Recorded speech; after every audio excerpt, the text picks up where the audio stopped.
Hello guys, कैसे हैं आप। Good morning to all of you. आज अपन एक बड़े ही आम विषय के ऊपर चर्चा करेंगे। बहुत ही कॉमन सब्जेक्ट है। जैसा मैं कल भी बता रहा था, बैंक में अकाउंट्स किस तरीके से खोले जाते हैं, किस तरीके से कौन कौन से अकाउंट्स बैंक में संभव है। सबसे पहले हम आम तौर पर जो बात करते हैं सेविंग अकाउंट की।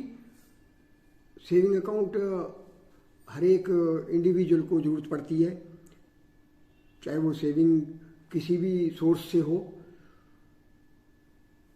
अभी हर एक की कुछ ना कुछ इनकम है, बिजनेस से या सैलरी से। तो किसी भी काम करने से अगर कोई इनकम है और उसमें से कुछ सेविंग होती है तो वो हम सेविंग अकाउंट खोलते हैं। जो हमारा सेविंग अकाउंट है वो इंडिविजुअल अकाउंट है। ये सिंगल भी हो सकता है, जॉइंट अकाउंट भी हो सकता है। और अभी अगर सेविंग अकाउंट हम खोलते हैं तो उसका पर्पज़ सिर्फ सेविंग्स के लिए है। और इसी तरीके से अगर हम कोई भी अकाउंट बिजनेस पर्पज़ के लिए खोलने का सोचेंगे तो वो करंट अकाउंट के तौर पर होगा। बिजनेस के ट्रांजैक्शन के लिए करंट अकाउंट खोलना होता है। सेविंग अकाउंट से रिलेटेड जो बात हम करना चाहते हैं उसमें सबसे बड़ी बात यही है कि इंडिविजुअल का अकाउंट है, सेविंग का अकाउंट से इंडिविजुअल के नाम पर है। और ये अकाउंट जॉइंट भी हो सकता है, दो इंडिविजुअल खोल सकते हैं। माइनर का अकाउंट हो सकता है सेविंग का अकाउंट। और इसमें एक और बड़ी बात है कि किसी भी, जैसा कि बिजनेस पर्पज से ना हो सेविंग, जैसा कि सोसाइटी का है या किसी भी ट्रस्ट का है, तो ट्रस्ट या सोसाइटी का अकाउंट जब हम सेविंग का अकाउंट खोलेंगे तो वो भी सेविंग का हो सकता है। सेविंग अकाउंट सिर्फ पर्पज उसका यही है कि वो बिजनेस से रिलेटेड ना हो। सेविंग अकाउंट बिजनेस से रिलेटेड ना हो, जो भी इनकम आती है या सेविंग आती है तो ये हम सेविंग अकाउंट खोल सकते हैं। इसके लिए जो जनरली डॉक्यूमेंट्स की जो ज़रूरत पड़ती है, सबसे बड़ी बात आइडेंटिटी प्रूफ और प्रूफ ऑफ एड्रेस, और एक है फोटो।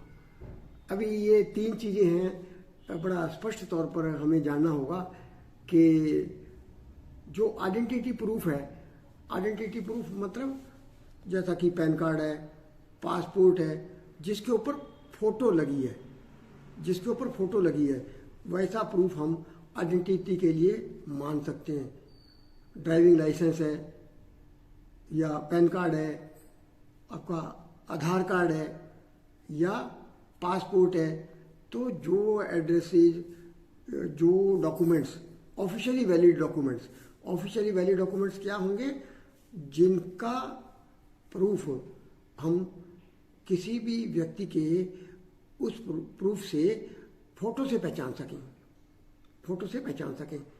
तो ये जो मैंने बताए हैं ये कुछ डॉक्यूमेंट्स हैं जो प्रूफ ऑफ आइडेंटिटी हैं। और दूसरा क्या डॉक्यूमेंट चाहिए, proof of address. Proof of address कैसे पता लगेगा, जैसे बिजली का बिल है, पानी का बिल है, कोई टैक्स की रसीद है, इस तरीके से जो प्रूफ हैं वो एड्रेस प्रूफ के तौर पर काम आ जाते हैं।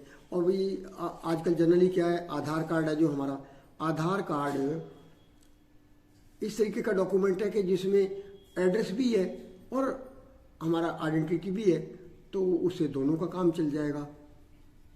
और अगर हम फ़ोटो तो हर एक केस में लगेगी लगेगी।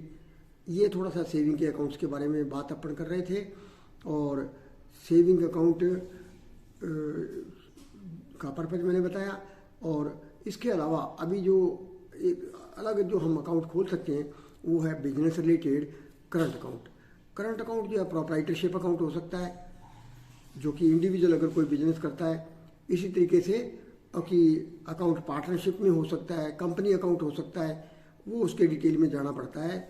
बेसिक आइडिया इसमें यही है कि अकाउंट्स अगर बिजनेस के पर्पज़ के लिए हैं तो वो इंडिविजुअली हो सकते हैं, पार्टनरशिप अकाउंट्स हो सकते हैं, कंपनी अकाउंट्स हो सकते हैं। वो उसके लिए पूरा प्रोसेस है, जिसके लिए डॉक्यूमेंट्स बेसिकली यही चाहिए। आइडेंटिटी प्रूफ है, प्रूफ ऑफ एड्रेस है, फोटोज़ हैं। और अब जैसे कंपनीज अकाउंट खोलेंगे तो कंपनी अकाउंट के केस में भी डायरेक्टर्स के फ़ोटोज़ और एड्रेस लगेंगे, और उसके अलावा जो कंपनी का अकाउंट अगर हम खोलेंगे तो उसमें कंपनी की फॉर्मेलिटीज कंप्लीट होने के बाद में जो उसके रेजोल्यूशंस वगैरह हैं वो साथ में लेने के बाद हम कंपनी का अकाउंट खोल पाते हैं। ये थोड़ा सा हम डोमेस्टिक बिजनेस की बात कर रहे हैं, जैसा कि सेविंग अकाउंट या करंट अकाउंट। एक बेसिक मैंने आइडिया बताया। इसके बराबर में अगर हम जैसा कि फॉरेन एक्सचेंज के विषय के साथ में बात कर रहे थे, अगर फॉरेन एक्सचेंज का अगर एलिमेंट बीच में आता है, वो कब आएगा? जैसे कोई भी इंडिविजुअल है, अभी किसी का सेविंग अकाउंट है, सेविंग अकाउंट जो है, और वो व्यक्ति बाहर विदेश में चला जाता है, तो उसको फिर ये जो हमारा जो लोकल अकाउंट है सेविंग का, उसको नॉन रेजिडेंट ऑर्डिनरी अकाउंट में बदलवाना पड़ता है। ऑर्डिनरी अकाउंट जो पहले सेविंग अकाउंट था, वो फिर सिंपल सेविंग अकाउंट नहीं रह करके वो NRO, non resident saving account हो जाता है, एनआरओ। दैट इज जो कि कोई भी व्यक्ति अगर एनआरआई बन गया है, बाहर चला गया है, तो उसका फिर लोकल जो अकाउंट है सेविंग का, वो एनआरओ में आ जाता है। और इसी तरीके से अब इसमें जो ऑपरेशंस की बात है, इस एनआरओ अकाउंट में लेन देन जो है वो इंडियन रूपी में है। बाहर से जो कोई पैसा आता है किसी भी फॉरेन करेंसी में, तो उसके लिए नॉन रेजिडेंट एक्सटर्नल अकाउंट्स है, that is NRE accounts. NRE account में फॉरेन करेंसी जमा हो सकता है, और उसमें निकालने के लिए लोकल करेंसी भी निकाली जा सकती है, इंडियन रुपीज़ में भी पैसा निकाला जा सकता है। सिर्फ इसके डिपॉजिट का जहाँ तक कंडीशन है, उसमें फॉरेन करेंसी ही जमा हो सकता है, उसमें नॉर्मल इंडियन रुपी जमा नहीं हो सकता है। ये एनआरई अकाउंट की कंडीशन है। और इसके अलावा अभी ये जो एनआरई में जो अकाउंट में जो पैसा आता है वो रुपीज़ में रखा जाता है, क्योंकि बाहर से जब पैसा आएगा फॉरेन करेंसी में आया तो एनआरई अकाउंट वो कन्वर्ट होने के बाद में रखा जाता है। एनआरई अकाउंट सेविंग में रखेंगे तो जैसे बाहर से $1000 आया है तो $1000 को डॉलर का रेट लगा करके वो एनआरई सेविंग अकाउंट में पैसा रखा रहता है। वो वापस कन्वर्ट होकर के वापस जा सकता है। आज अभी जो एक्सचेंज रेट लगा है और इंडियन रुपी में रखा गया है सेविंग अकाउंट में पैसा एनआरई में, ये पैसा बाहर भी वापस रेमिट हो सकता है। उसके लिए फिर वापस एक्सचेंज रेट लगेगा और पैसा बाहर जा सकता है। ये थोड़ा सा एनआरई अकाउंट्स के बारे में था। कन्वर्शन के बाद में एनआरई सेविंग अकाउंट में पैसा इंडिया में रहता है, नॉर्मल सेविंग अकाउंट का ब्याज लगता है। और अभी इसी एनआरई अकाउंट में से पैसा जो है वो टर्म डिपॉजिट में भी रखा जा सकता है। अगर हम टर्म डिपॉजिट के तौर पर रखें, जैसे कुछ पीरियड का 6 महीने का या साल भर का या 2 साल का 3 साल का डिपॉजिट अगर रखते हैं तो वो एनआरई टर्म डिपॉजिट हो जाता है।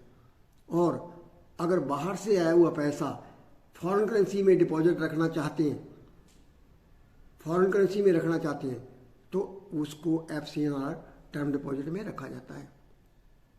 कुल मिलाकर के जो फॉरेन करेंसी से जो रिलेटेड अकाउंट्स हैं, मैंने उसी पर ज़्यादा ध्यान देने की कोशिश करी है।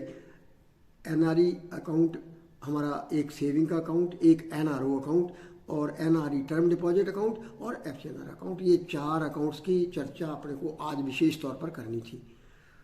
ऑर्डिनरी सेविंग अकाउंट जो लोकल है उसकी कोई बहुत बड़ी बात नहीं है, उसकी फॉर्मेलिटीज़ को कोई भी समझ सकता है। हर एक आदमी अपना अपना सेविंग अकाउंट खुलवाता है। फॉर्मेलिटीज़ के तौर पर उसमें 2-3 चीज़ें ज़रूरी हैं, proof of identity, address proof और फोटो। सेविंग अकाउंट खोल सकते हैं। और उसके अलावा जो फॉरेन करेंसी से रिलेटेड है, जिसमें कि लेन देन हमारा फॉरेन करेंसी से रिलेटेड अमाउंट से होगा, वो हम फॉरेन करेंसी अकाउंट्स में लेते हैं। जैसा कि एक तो पहले का सेविंग अकाउंट है वो एनआरओ में चला जाएगा। जैसे ही कोई व्यक्ति जो लोकल अकाउंट होल्डर था और वो बाहर चला गया, उसका अकाउंट ऑर्डिनरी नहीं रह करके एनआरओ अकाउंट हो जाता है, सेविंग अकाउंट एनआरओ में चला जाता है।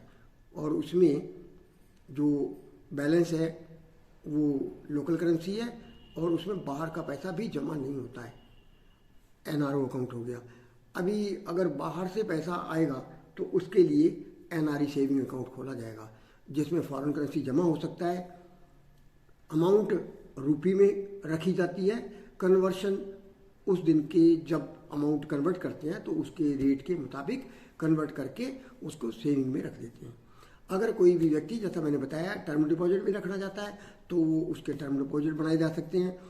एनआरई सेविंग अकाउंट और एनआरई टर्म डिपॉजिट दोनों का पैसा बाहर वापस जा सकता है, उसका रिपेट्रिएशन संभव है।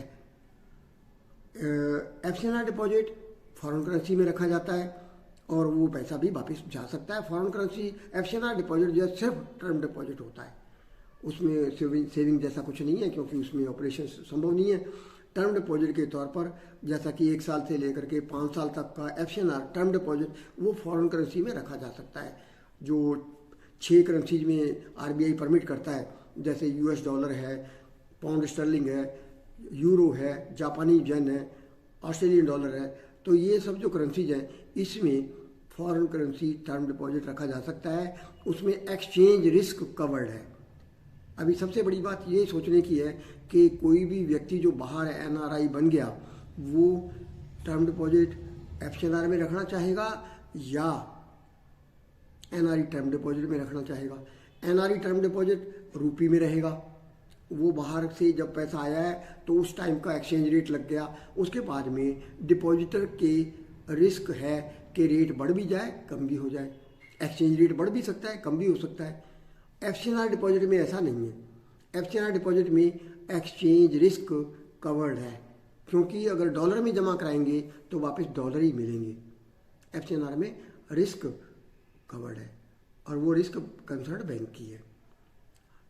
ये थोड़ा सा आइडिया था कि हम किस तरीके से फॉरेन करेंसी अकाउंट्स को मेंटेन करते हैं। एक आम आदमी को जो जानकारी रहनी चाहिए, क्योंकि बैंक से रिलेटेड इस विषय पर तो कोई अंत नहीं है, लेकिन एक आम नागरिक को क्या पता होना चाहिए, जैसे सेविंग अकाउंट है, करंट अकाउंट है, कंपनी अकाउंट्स हैं, और उसके अलावा फॉरेन जो कोई एनआरआई अकाउंट है, जो आदमी बाहर गया है, कोई भी एनआरआई है, तो उसके लिए कौन कौन से अकाउंट संभव है, ये हमने थोड़ी सी चर्चा करने की कोशिश करी है। ये हम सिर्फ इसलिए बेसिक बात कर रहे हैं क्योंकि जैसे एक आम हम बात करें समाज में किसी भी वर्ग में, तो हमारे को एक अंदाज़ा होना चाहिए बेसिकली ये अकाउंट्स क्या हैं, बैंक किस तरीके से इनमें ऑपरेशंस अलाउ करता है, लोकल अकाउंट्स क्या हैं और एनआरआई अकाउंट्स क्या हैं। अभी तो बहुत सिंपल हो गया है, पहले इसके रेट ऑफ इंटरेस्ट वगैरह में बड़ा अंतर होता था। आजकल क्योंकि हमारे फॉरेन एक्सचेंज रिजर्व्स बहुत बढ़ गए हैं, इसलिए एफसीएनआर डिपॉजिट पर ज़्यादा ब्याज नहीं है, 1.5-2% है ब्याज। पहले बहुत हाई ब्याज होता था। एनआरई टर्म डिपॉजिट में बहुत ब्याज होता था, क्योंकि वो पैसा बाहर से आता था, इंडिया को फॉरेन करेंसी की बहुत ज़रूरत होती थी। अभी अपना फॉरेन एक्सचेंज रिजर्व्स जो मैंने जैसे पहले भी बताया था 642 लाख करोड़ का है, तो ऐसे में 642 बिलियन डॉलर्स का जो बैलेंस है हमारा, वो हमारे किसी भी विदेशी ज़रूरत को पूरा करने के लिए काफ़ी है। इसलिए अभी इन टर्म डिपॉजिट्स की बहुत ज़्यादा अट्रैक्शन नहीं है और ब्याज रेट ऑफ इंटरेस्ट भी बहुत नॉमिनल है एक तरीके से। ये थोड़ा सा एक आइडिया था जो टर्म डिपॉजिट से या सेविंग अकाउंट से रिलेटेड हमने बात करी है। अगला विषय फिर हम लेंगे जो कि फॉरेन एक्सचेंज से रिलेटेड होगा। हम समय समय पर विषय वैसे डिक्लेयर करते रहते हैं। फॉरेन एक्सचेंज से अगर हम विषय कोई भी चूज़ करेंगे, जैसे अभी ये हमने थोड़ा सा डिपॉजिट्स के बारे में बात करी है, तो एक्सपोर्ट्स के बारे में बात करेंगे। एक्सपोर्ट्स बेसिकली किस तरीके से और उसकी क्या क्या फॉर्मेलिटीज़ हैं, ये हम अगले विषय में चर्चा करेंगे। आज बस इतना ही, और हम सिर्फ और सिर्फ बेसिक नॉलेज की बात करते हैं। मैं आपको ये बताऊं, क्योंकि फंडामेंटली ये जो एक्सपर्टाइज सब्जेक्ट्स हैं, जैसे कि अभी सिर्फ बैंकिंग से बात करने लगेंगे और अकाउंट्स की बात करेंगे तो उसका कोई अंत नहीं है।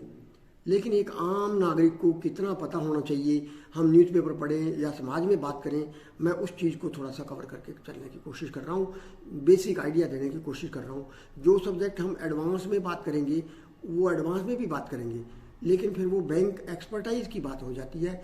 एक आम नागरिक के लिए जितना जरूरत है मैं उतना कोशिश करता हूँ बात करने के लिए। और अभी आज के विषय को यहीं ख़त्म करते हुए अगला विषय हम जब लेंगे, मैंने जैसा बताया वो लेंगे एक्सपोर्ट से रिलेटेड। हमारे यहाँ से क्या क्या एक्सपोर्ट्स हो सकता है, कौन कौन से कंट्रीज को हो सकता है, वो हम चर्चा करेंगे। आज बस इतना ही। अब देखिए कि मेरा ये विषय अगर आप लोगों को, जैसा कि मैं एक आम नागरिक के नॉलेज के लिए बात करता हूँ, आप लोगों को अगर ठीक लगता है और आप लोगों को अगर कुछ भी इसमें से पसंद आता है, आपको पसंद आता है, तो आप मेरे चैनल को सब्सक्राइब करें, मेरे वीडियो को लाइक करें और शेयर करें। आपके लिए मैं नॉलेज और आगे से आगे देता रहूं, यही मेरी इच्छा है। आज बस इतना ही। हंसते रहिए, हंसाते रहिए, सदा खुश रहिए। Thank you very much. Good luck. Thanks.